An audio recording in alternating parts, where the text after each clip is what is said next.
like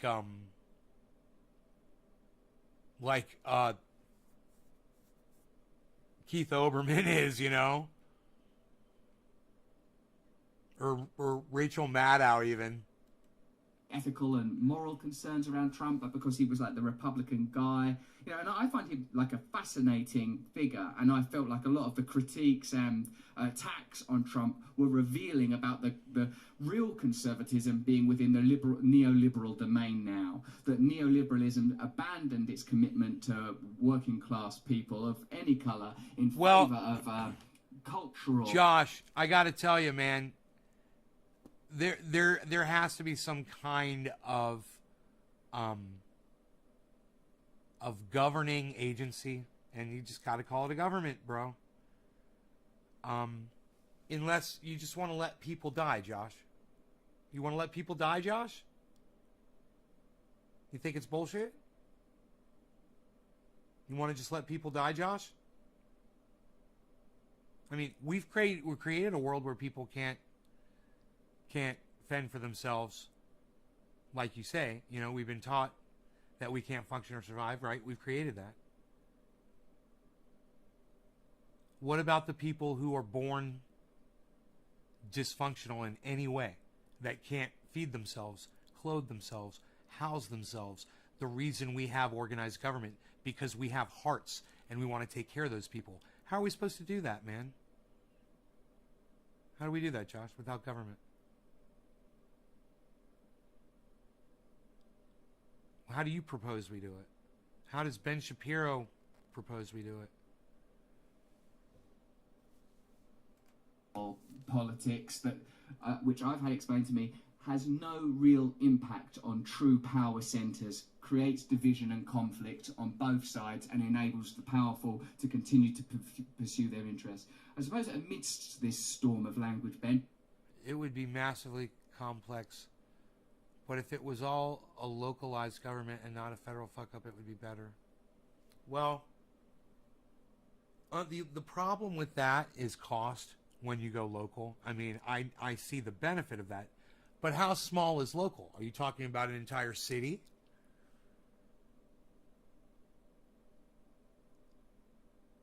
And just let cities decide, eat for themselves? Because let me tell you something, bro. You've got fucking psychos in cities, right? You're going to end up with cities where girls can't get an abortion. So they go out in an alleyway with a coat hanger and give one to themselves. Is that the kind of world you want to live in, Josh? You want to let cities decide and not have a central government that, you know, common sense and cooler heads prevail and majority rules over all cities? All right, cool. So we're good. All right, let's keep going. What I'm saying is, what kind of doubts and concerns do you have about conservatism and republicanism? Listen, I'm a realist, bro. I'm one of these guys. Look, I understand living off grid. Trust me. But I also understand the need to take care of folks. And I also understand that, you know, right now, people don't realize how good we got it, man. When you can't take care of yourself and you can go to a government office and you can prove and show, look, I'm unable to do this and this is why. It's documented. Here's the note from my doctor. Here's the documentation. What do I have to fill out? And they give you a form, and you have to fill it out. You got to give them your social security card, maybe your birth certificate, and your driver's license, you know? Or maybe you don't have a driver's license because you can't freaking drive. Maybe you're a blind person, right? And you fill out all the information, or they help you fill it out.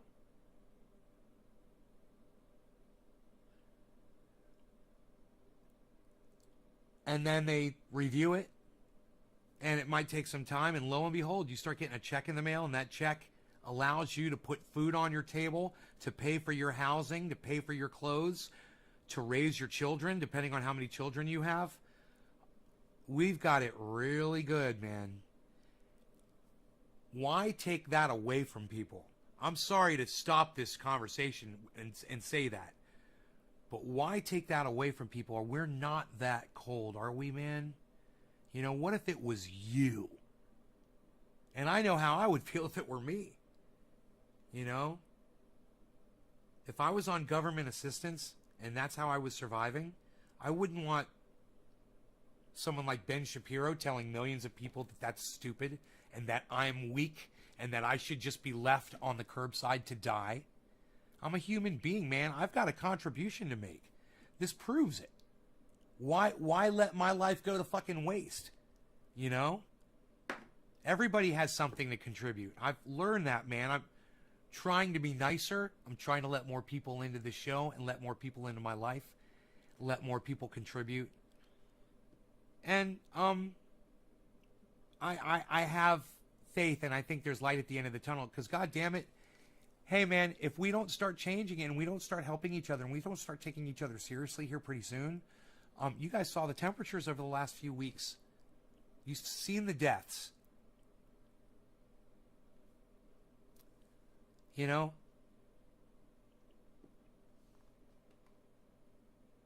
Does anybody out there like to work outside? Does anybody like to work outside? Give me a hands up, high five emote if you can get your hands on one. Pun intended. Mechanism. Where do you see there being room for change from what you would refer to mostly derisively on your show as the left?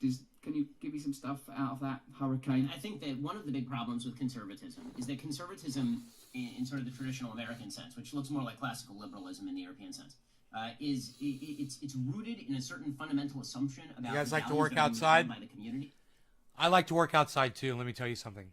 I was outside last few days working in the heat, and I got to tell you, I got in the shade from time to time, and I drank water from the garden hose, and right on, Jacob. Thank you, buddy. Bad Blue Jaws every day, and I took care of myself out there. But not everybody is as intelligent as me or you. And it would be very easily to get heat stroke out there and not realize you're getting it if you didn't have access to water, or if you were just out there. Even if you were drinking water, you're exposed to that kind of heat over that period of time. Let's say you're working outside all day and there's no shade in the area that you're working in. If you have an umbrella that you can set up on a pole or something and cover your area, or a tarp that you can put up, or some kind of a small tent, you know, or something wherever you're working. You know, I have umbrellas around my property. Literally, I am able to, but for me, I get under a tree anytime I want, man. I got trees everywhere. I just step in the shadow of a tree and I start cooling off immediately. You know, it lowers my temperature 10 degrees. But not for everybody out there. So, we are in a lot of trouble, guys. And if you like working outside like I do, if you like gardening as much as me, start taking the precautions, man. They've got these things. Man, Stanky McJanky, friend of the show, friend of mine, friend of yours, friend of everybody's. We lost him. He died a couple years back, unfortunately. He gave me a wrap that it goes around your neck. And you put it in cold water, and you put it around your neck, and it stays cold for hours. It'll keep you cool. It'll lower your whole body temperature. A really cool thing. They've got stuff like that. Wear a hat. Always wear a hat, guys. Protect yourself. There's sunscreen. There's white shirts instead of black. When I go outside in the sun, I almost always take my shirt off. As soon as I walk outside, my shirt comes off. I'm a sexy bitch.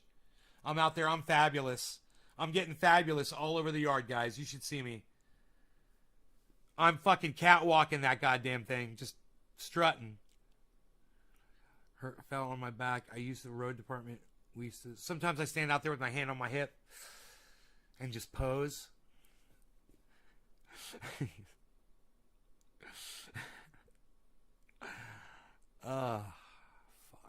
Drink water and a wet towel around my neck and eat banana. Yeah, Jackie 3. Thank you guys for everybody that is sharing this video. I'm going to be smoking this bong rip for you. Let's put some smoke rings in this general vicinity and listen to some more Ben Shapiro.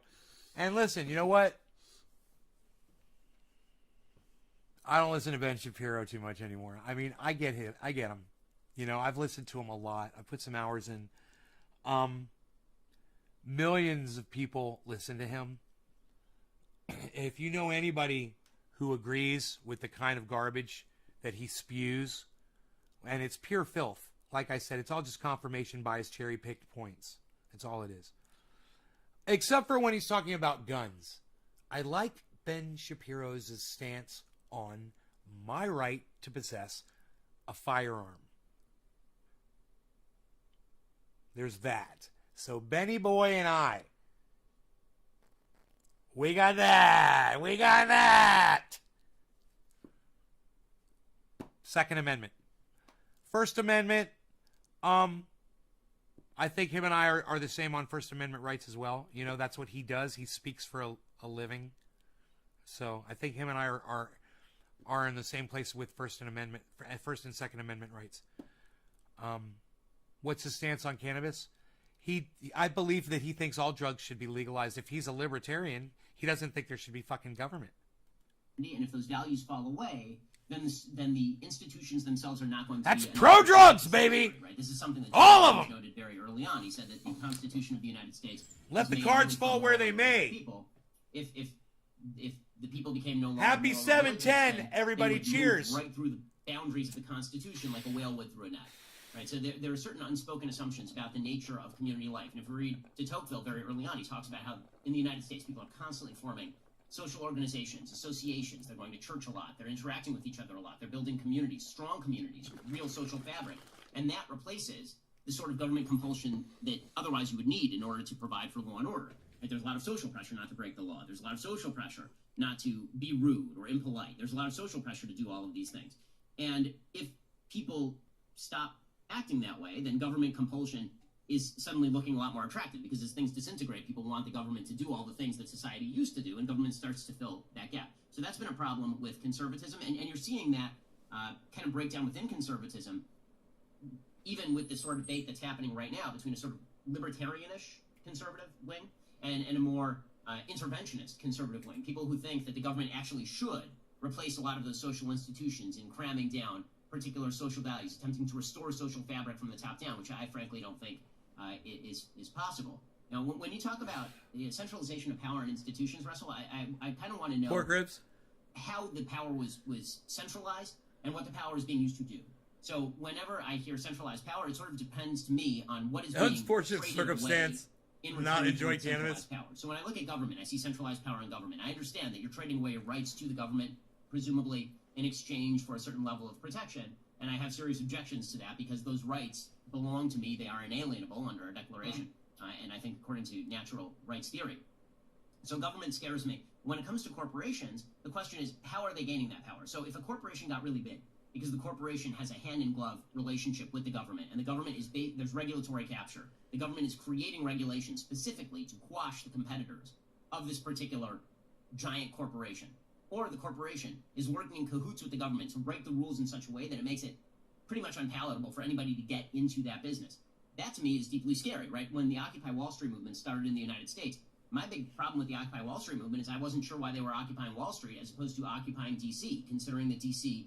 has the power of the purse and the power of the gun. Wall Street is just a bunch of businesses. So that's one arena of centralized power. The other arena of centralized power is just businesses getting bigger because they are good at what they do.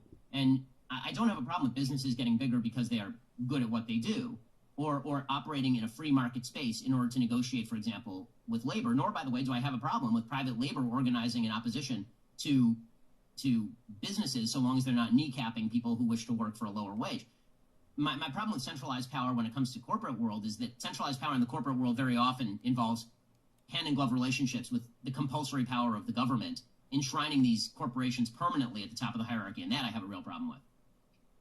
Perhaps it's inevitable that at the elite levels, these kind of relationships are abiding, that there is that you cannot attain that degree of influence. And for a definition of power, a very simple one I heard, is the ability to reward people who align with your interests and punish people who do not. And on that basis, we can see that. Oh my God, that's terrible. That describes the show, man. I can reward people who agree with me and punish those who I disagree with. Oh my God, that's so deep. Fucking Russell Brand's just bringing it, bro. He's just, dude. Why is YouTube trying to give people? Why is YouTube trying to give people, What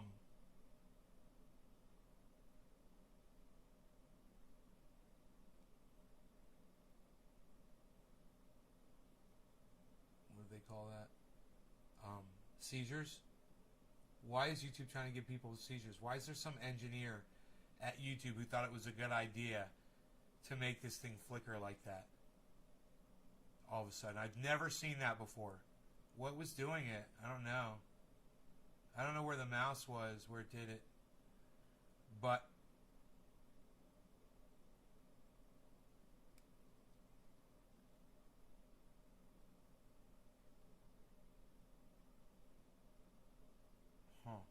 oh.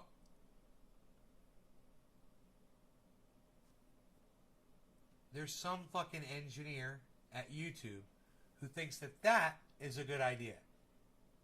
Someone should write that down. Engineer at YouTube thinks that causing seizures with flickering lights, that's a great idea. Engineer. Hey man, let me tell you something. YouTube never used to do that before. I've never seen that shit before. Yeah. Somebody re-engineered some shit. I wonder who talks quicker.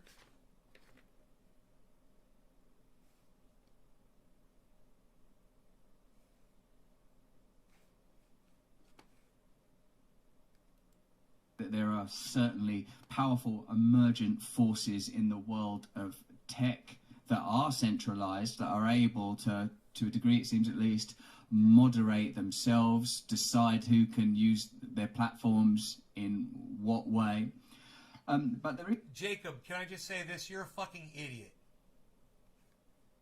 One of the sort of real fundamental and, so rudimentary, it's almost childlike queries that I have about the way that you conduct your channel, and is that when you refer to the left as kind of Marxist and extreme leftist, I feel like, well, they don't seem like they're on the left at all, as I've understood the left, i.e. the left about redistribution of resources, the empowerment of ordinary people, in the case obviously of your country, ordinary Americans of all colours and creeds, having the ability to have power in their own lives, free from cultural or political or economic imposition.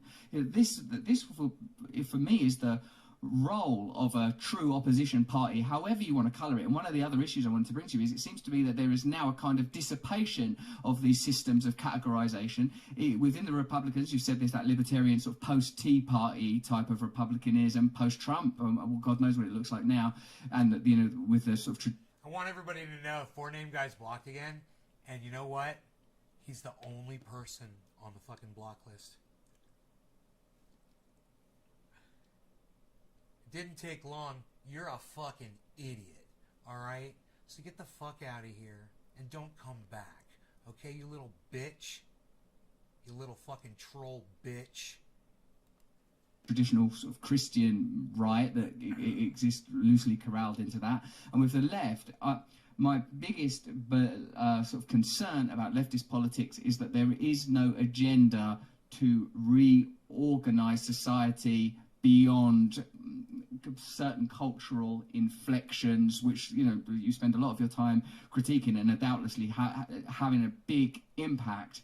But my problem with that is it's not dealing with, for example, what happened post 2008, the amount of poverty, the amount of suffering, the amount of loss. There's no one in like Joe Biden's government saying, what are we going to do about that? How are we going to have ordinary Americans comfortable in their own homes, own their own homes if that's the model that you want to go with, work with dignity if that's the model you want to go. That doesn't seem to be on the agenda. And so I wouldn't really call that left-wing in any sort of Marxist or economic sense at all. Well, I think that here we have to distinguish goals from means. So the goals of having more people living in their own home, or the goal of having more people have work.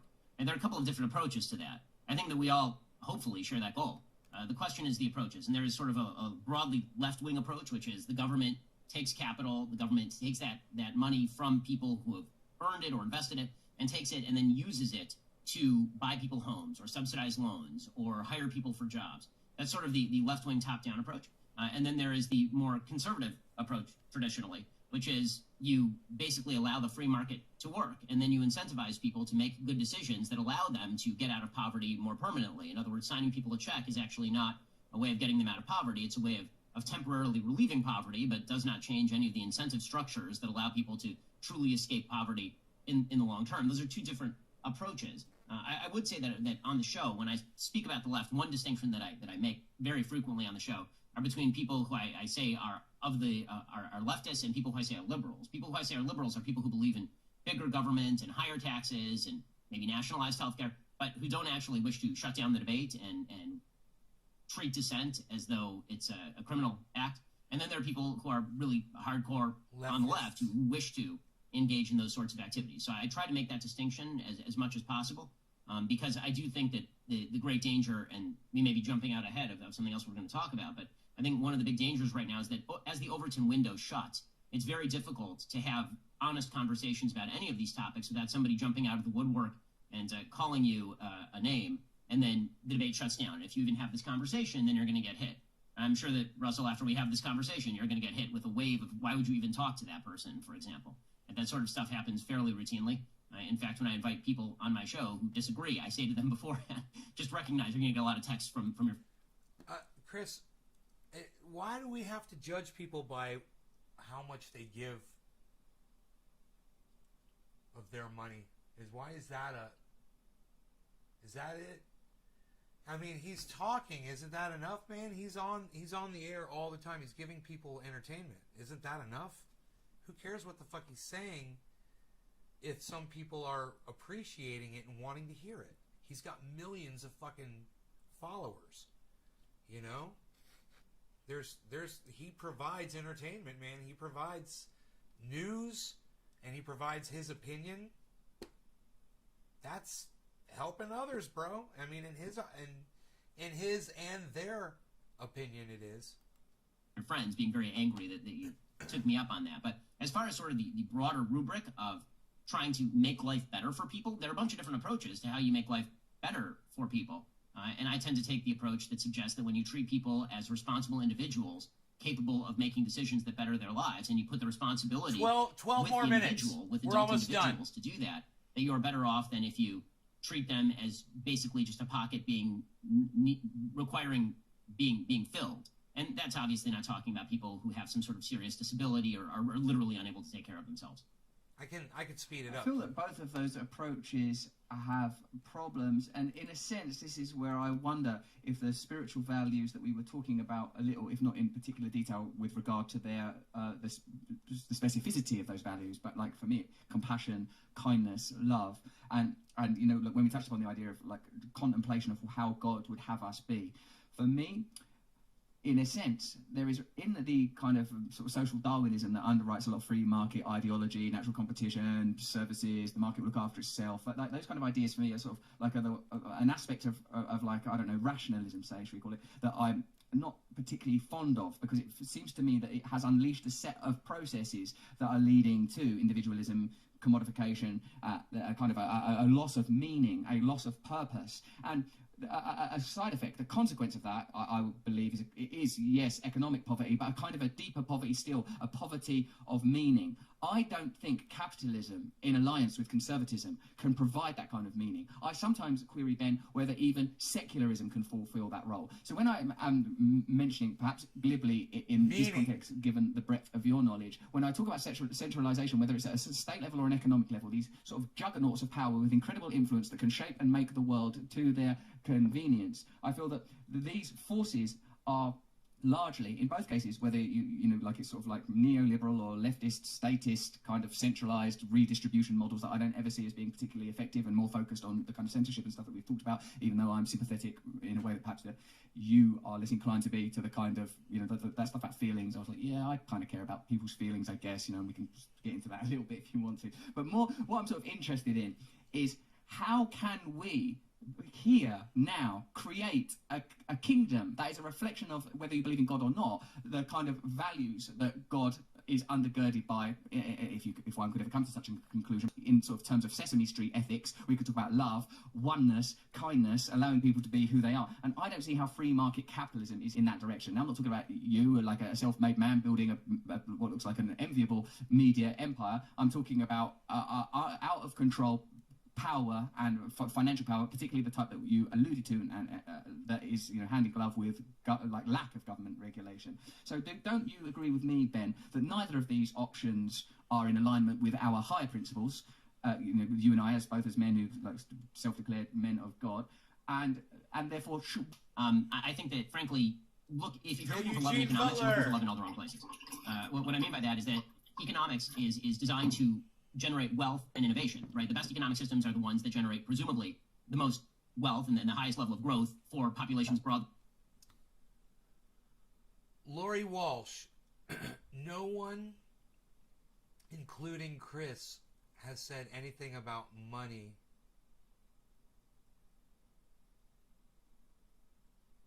Right, well, he said he wonder what he's done to help others. He's got 2 kids, man. I'm sure he gives a lot to his kids, right?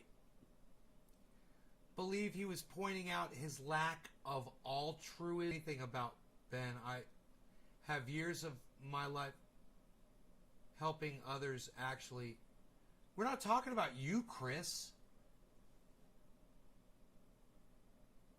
No, we know you help people, Chris. You work fucking retirement community with the elderly.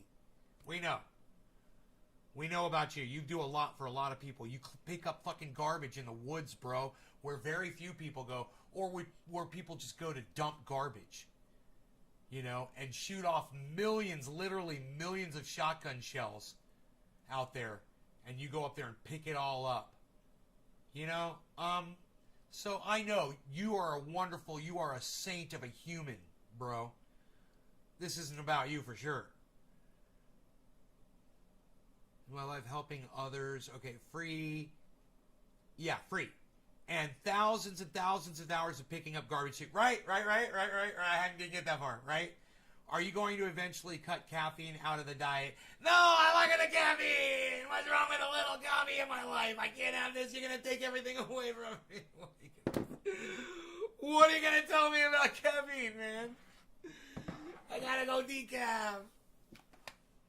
Decafafe.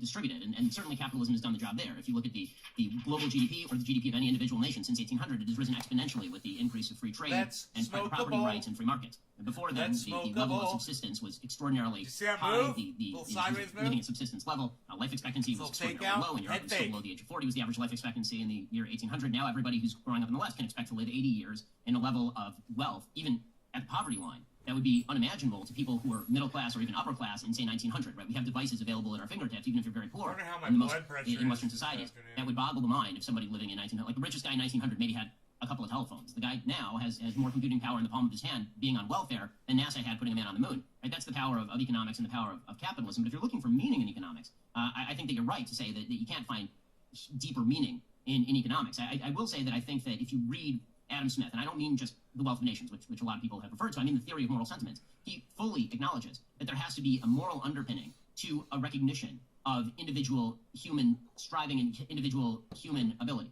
So take it from this perspective. I know that this is, by the way, there's a very rich debate, obviously, as you know, inside the religious community. If you read the writings of Francis right now versus the writings of Benedict, they're very different on economics, obviously, or certainly versus John Paul II. So, you know, my view of this is that when in Genesis God says that human beings are created in his image, and that when God suggests that we have the individual power to choose, as he suggests to Cain at the very beginning of Genesis, this is foisting responsibility on individuals. And you have power over your own life. You have power over your own labor. Now, if there's somebody who's oppressing you, that's a different story, right? If there's somebody who's literally oppressing you, Sounds like Ben Shapiro's on some caffeine himself right now.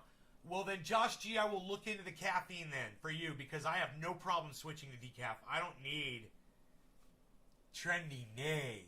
Don't need caffeine. Everybody knows that. I'm full throttle whenever I need to go, bro.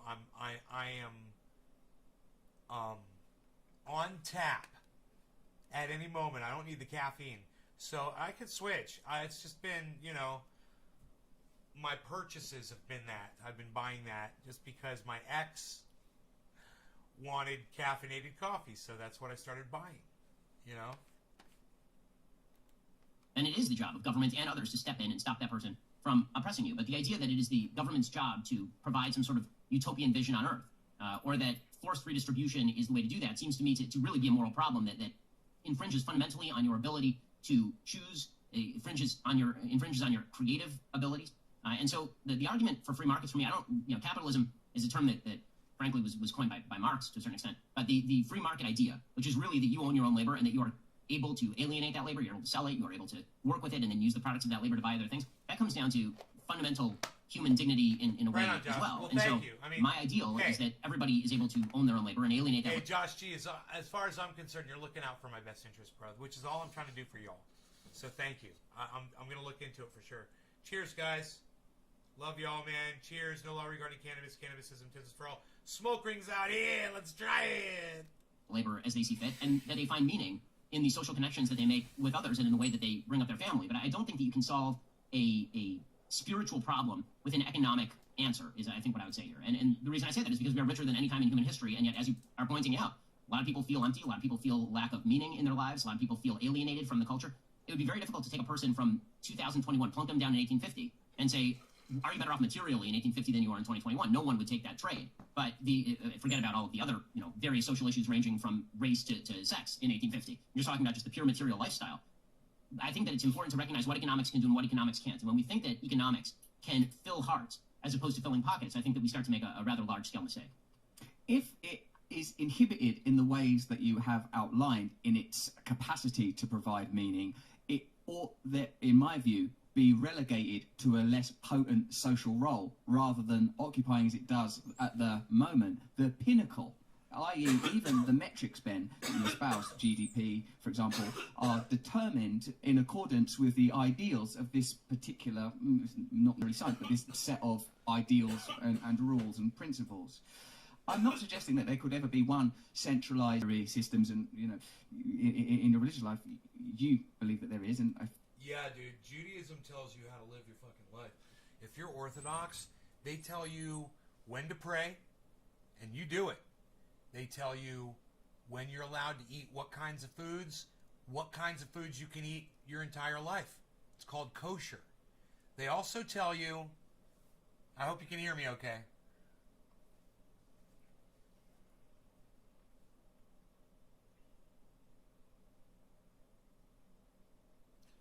When you're allowed to use electricity. Now, how the fuck Judaism from God included electricity 2,000 years ago? But that's the way Ben Shapiro thinks.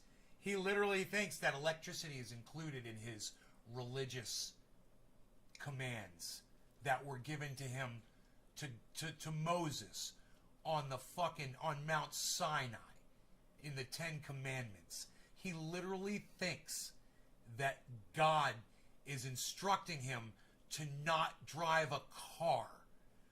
Cars didn't exist, but that's doing work, son. According to Ben Shapiro. Feel like, I suppose, in another way I do, but where perhaps we see things distinctly is I feel that there is a kind of an obligation. For 24 hours, from Friday night to Saturday night. I believe it's from 7 p.m. I don't know what the time is. That's the Sabbath, from Friday night to Saturday night. He can't use an electronic device. He can't tweet. He can't go on a computer. He can't watch TV. Every Friday night to Saturday night, he allows his religion to instruct him what he can and can't do. Because, God says, yeah, you can't do TV that time. I decided. No work, son. And watching TV, you're working your eyes. You gotta open your eyes. You're thinking. You're doing stuff. I don't want you doing stuff. I want you doing absolutely nothing. Do you know that Israel was literally attacked on the Sabbath? Yeah, man. When their enemies attack them, they attack them on the Sabbath. It's like, if you're going to attack Israel, that's when you got to do it.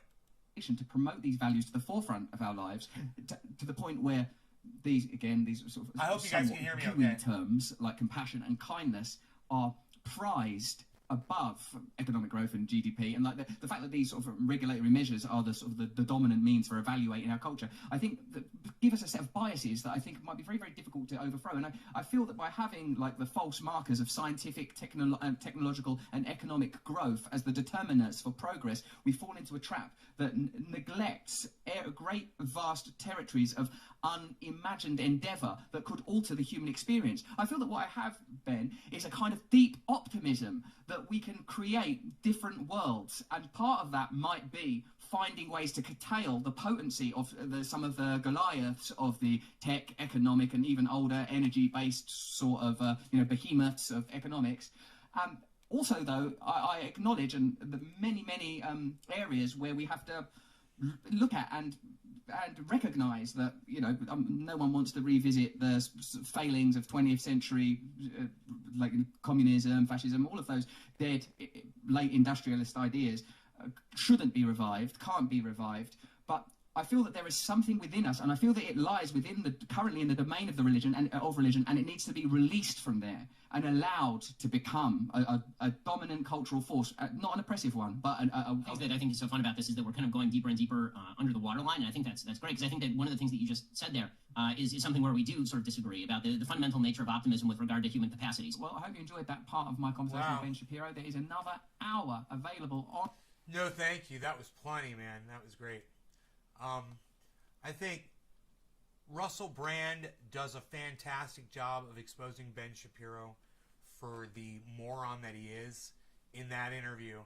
And Russell Brand comes out smelling like a rose while he does it. Just amazing. He is a master of the interview, Russell Brand. He is such a great interviewer. I am so impressed with what he does.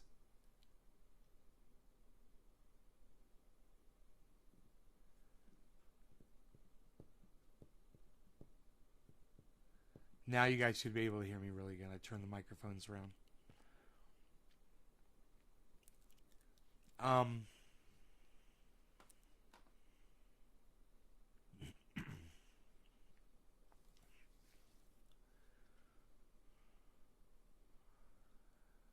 No, now, Karen, that's the kind of thing I would want you to mention on the show. No, let me see. Oh my God. Let me see that. Am I tagged in it?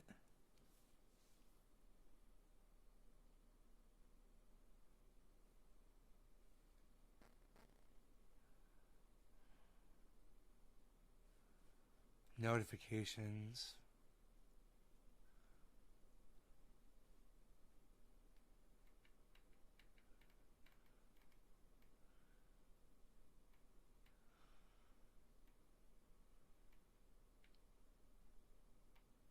I don't know where it is, Karen. Did you tweet it at me? Yeah, fucking retweet it on all 5 of my fucking accounts so I can see it. You know the drill. I don't know which account of yours you're on. If it doesn't show up in my mentions, I'm not going to see it. You know, Matt Dillahunty has me blocked. So if you don't include me, I'm not going to see it.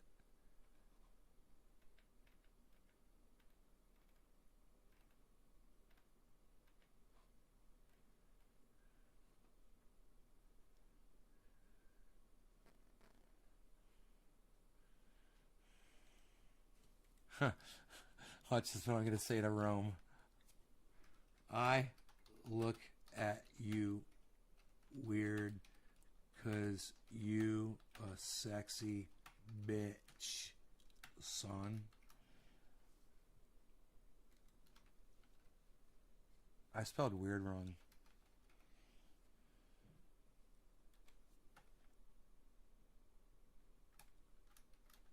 The white guy. I should do it in quotes. The white guy. The white. I should just do white in quotes. I look at you weird because you a sexy bitch, son. The white guy. All right. What's up here? Where are we looking at?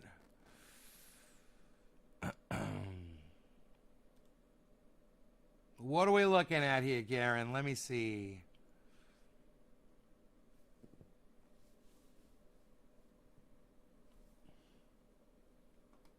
Man, you guys, come on. Retweet my stuff, guys. I got a bunch of accounts. Go in there and have some fun. Go press some buttons.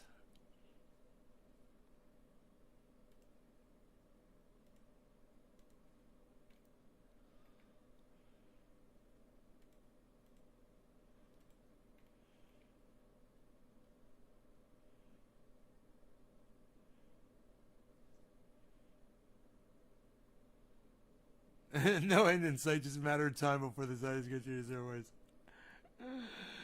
I'm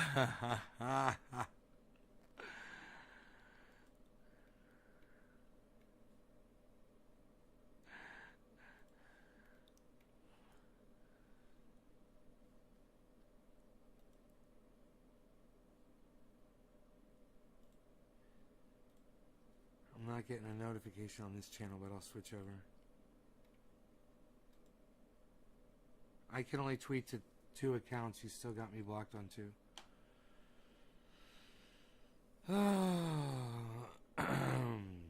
Alright, let me see him.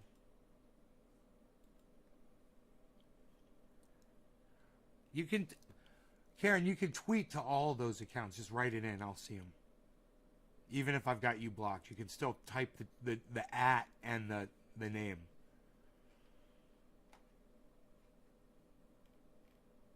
But I gotta tell you, I'm switching around and I'm looking and I'm not seeing anything yet. Mr. Blue liked some tweets I was mentioning. Mentions. Nick Brown.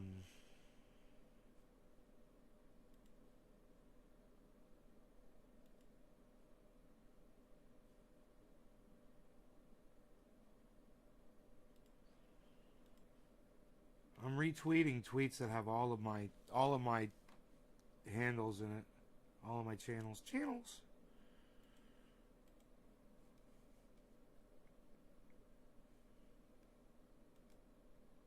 How do you reply? What is it? Nays? Let me go to Nays Garden. How do you reply? You reply to the tweet. Underneath the tweet, man. You click on the tweet, right? You don't know how to reply to a fucking tweet, Karen?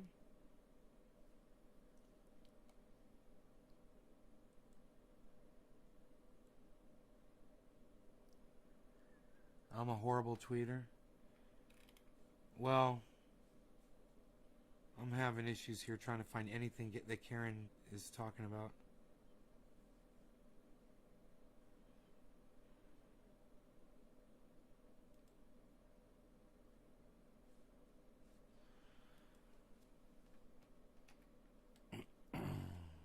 Whoa, what the fuck?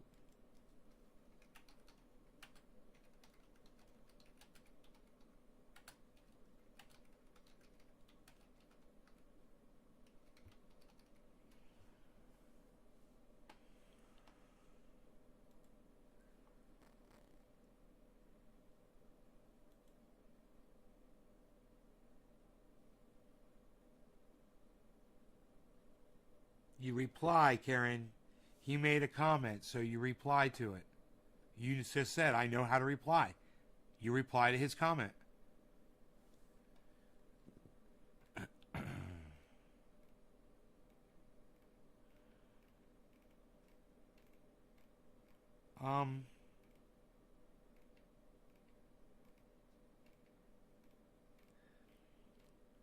Hey, Karen. I don't see this fucking tweet you're talking about. You said you tweeted it at me? Which fucking accounts did you tweet it at? I just checked all my fucking accounts.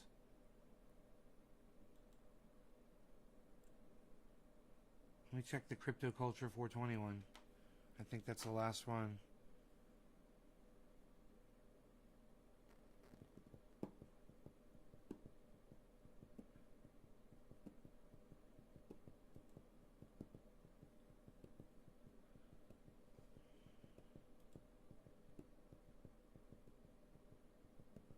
Nick Brown Griffin. Nothing from you, Karen. Karen, I don't see anything from you on any of my channels. None of them.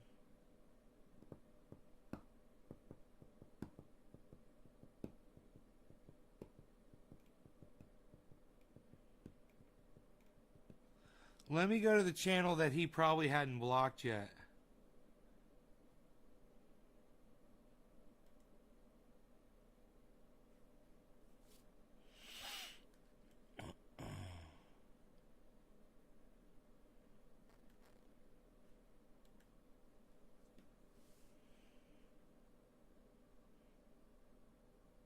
Yeah. Let me see if I can just see his account and his tweets and replies. Oh, I got you.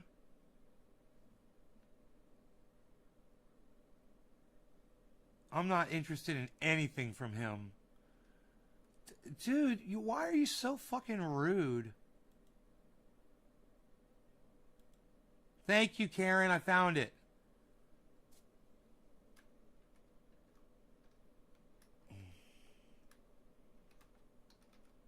Nah, I'm not even going to respond to him. I was just going to say, Matt, I've spent years promoting you to my audience, as small as it may be and insignificant to you as it might be.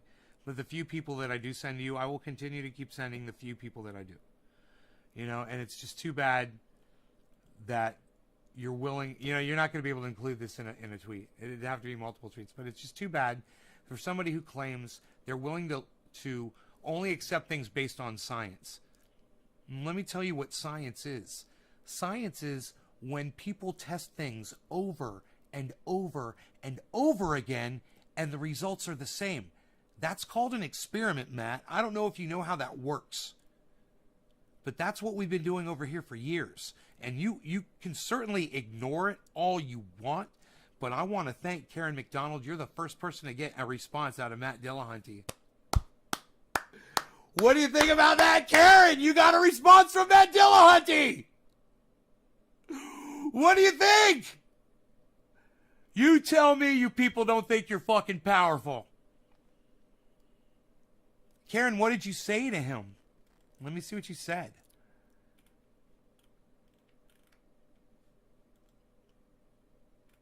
I'm watching him. He doesn't even know I can see him from another account. I have to tell you, sir, Nays Triage Oil is the best pain reliever cream out there. So many wonderful uses for this. Just found another use. It's a great flea or any bugs for that matter. We found out about it kills fleas. I was getting eaten. It'll literally kill fleas on your dog. Alive by fleas, but fleas no more. Oh, that's nice, Karen. And once again, I want everybody to see this exchange between Karen and Matt Dillahunty. I'm so proud of her. Karen, look how far you've come. Do you see this? Look at Karen, look at how far you've come. Do you realize Matt Dillahunty, guys, has 88,000 followers on Twitter. He is only following 509 people.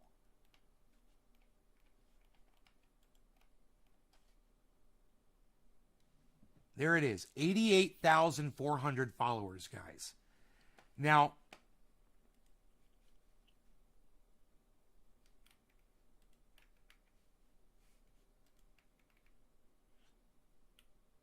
that's not to mention the fact that he's got millions and millions and millions of views on YouTube. And little tiny Karen from our little tiny corner of the internet that he doesn't want to hear from anymore, she got Matt Dillahunty to respond. And all I can say is, I'll read it out loud again. Let me grab some water, and then I'm going to read Karen's tweet out that inspired Matt Dillahunty to respond. It's just freaking amazing.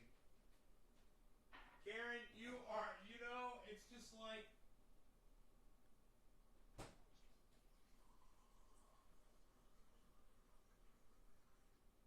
All of you guys should go over to Atheist Experience and the Hang Up with Matt Dillahunty, 2 channels.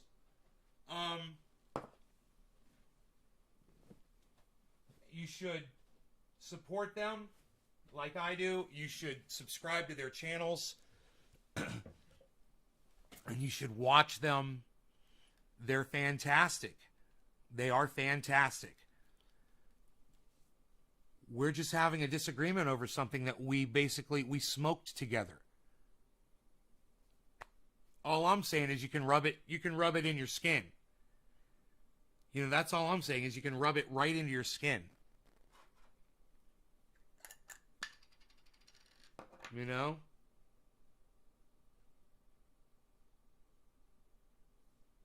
Stigmata. All right, so Karen said this. And Karen, she said this 5 hours ago, and she tweeted it at Matt Dillahunty, and this is what Karen said.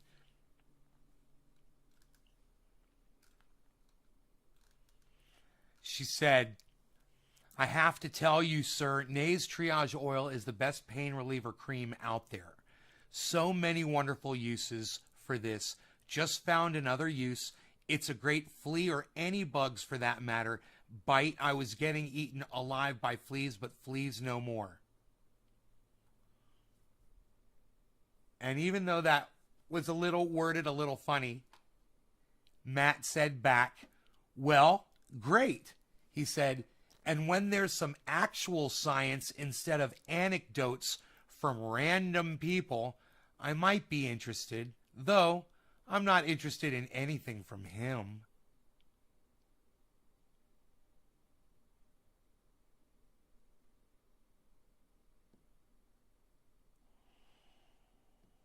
What did I say that would make him say something so horrible about me? Because all I've sent him are just testimonials from you and given him love and invited him on the show because I'm such a huge fan of his. Joe Reagan says, be careful when you meet your heroes, because you're going to get crushed, And it's true. It happens,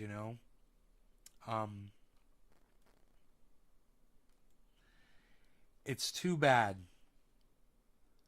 But anyway, Karen, it's Karen MC 324-77312. Okay, at Karen. You can change that, Karen. By the way, you can change that stupid name. Just something you can do.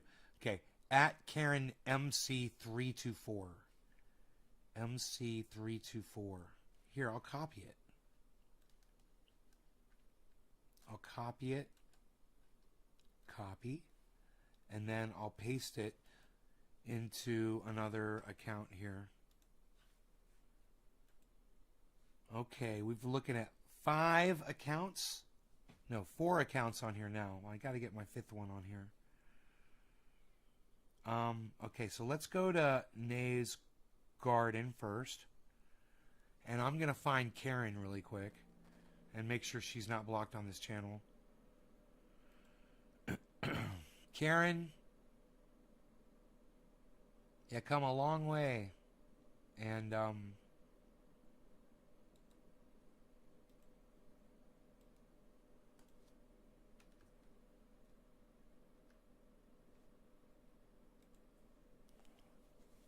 blocked, unblock, unblock. Yeah, okay, I unblocked you.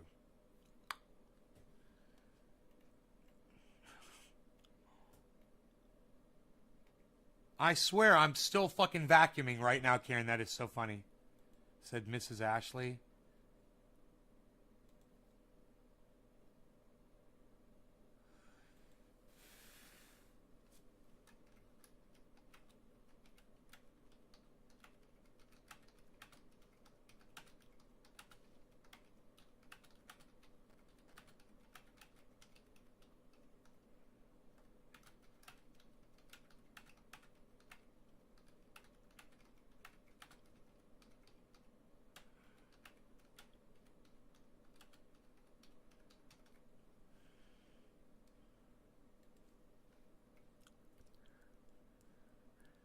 Men who vacuum fuck better.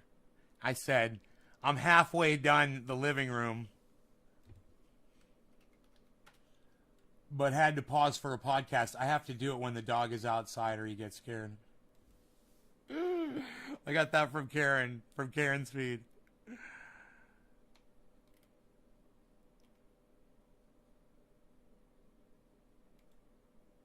90. That girl's got 90,000 followers. Holy shit, Karen.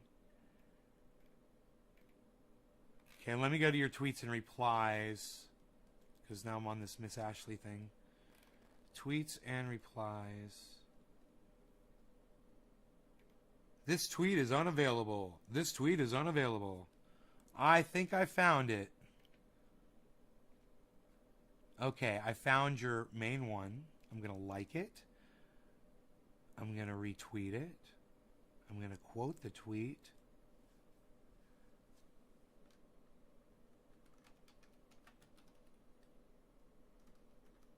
And then I'm going to send it to all of my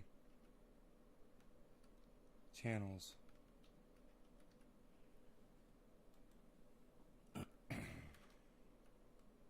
Send it back to me. Nate's Garden Show. And I don't want to send it to... I don't want to send it to the one... I'm going to send it back to myself. And then I'll start sending it to you guys.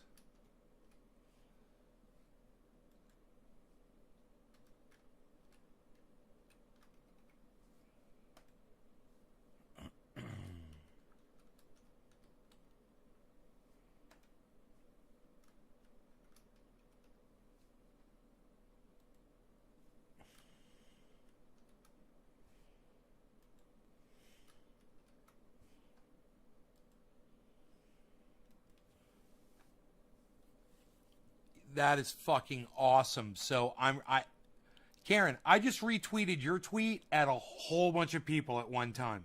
Hey, Chuckles, what's up? Chuckles, Chuckles, Chuckles, Chuckles, Chuckles, Chuckles.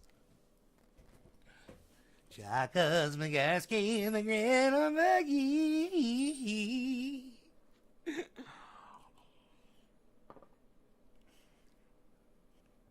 Okay, so that'll make it easier for me to find.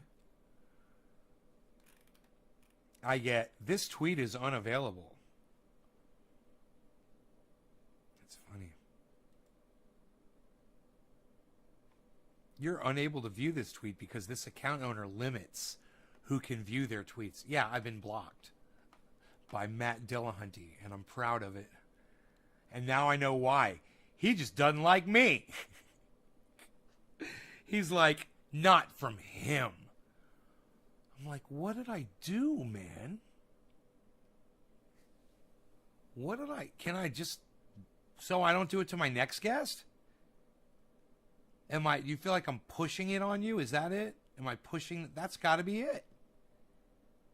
He feels like I'm pushing cannabis oil on him. I want to give it to him for free.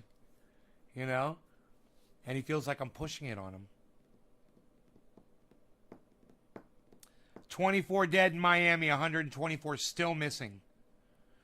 So that means 148 dead in Miami.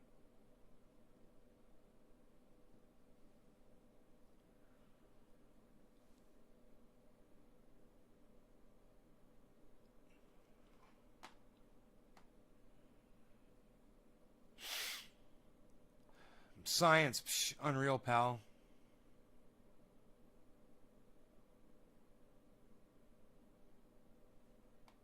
Bad Bad Blue Draws. Nay, I learned mostly from your lives back in the day on how to grow quality cannabis from East Baby Entertainment. Bad Bad Blue Draws. You doing them retweets. What? Psst. Retweeting it, man. We're getting down with the retweets. Ronnie Placone. He tweets a lot. He's got 47,700 followers. 10 minutes ago, he just tweeted, "Do you want your own theme song?" He advertises this a lot. I'll be at Flappers Comedy tonight on both the 7:30 9:30 p.m. shows. Tickets. Huh? Tickets. It's a tiny URL for tickets. It's a tiny URL for tickets. Let's see. That sun is coming through the window. Coming through my window. What is this? Physical show. Oh, it's physical show. Psst.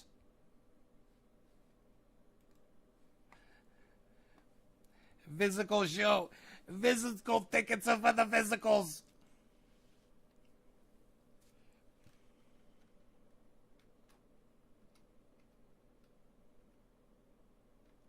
Robert Mulligan. Robert Mulligan 01, right? No. Fuck. Damn it, I don't remember Robert Mulligan's fucking... Is it Robert _ Mulligan?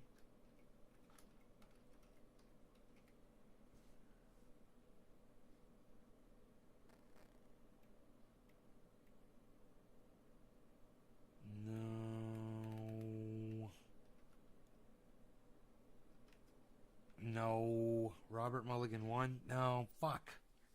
Damn it. I don't know Robert Mulligan's fucking... Fuck. Twitter handle.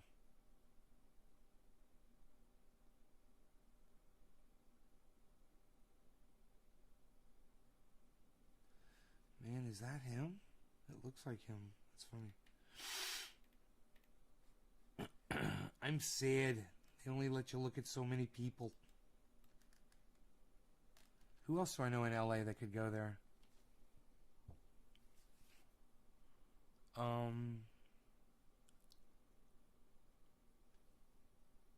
Who's on Twitter that I... Nobody. I don't know anybody. I'm sad.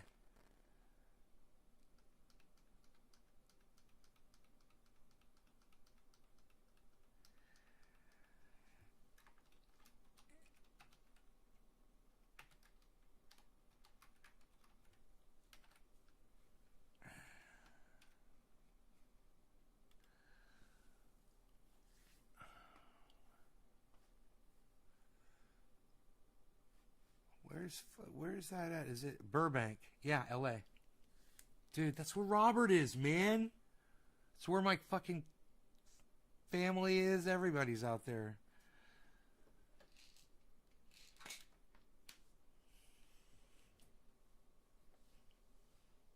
Let's see if I get my family members to go out there. Wouldn't that be great?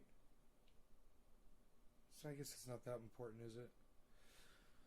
Nah, who cares about that? I'm going to go. I love you guys. You guys are fantastic. A. Abraham, Enoch, Y.U. Beaslin. You guys enjoy your evenings, and I will see you guys on the next show. I hope you enjoyed the 2 hours. I will talk to you guys later. All right? You enjoy your evenings. I'll see you tomorrow morning, unless I do a night show. I doubt it. You guys take care. I love you guys. Bye, y'all.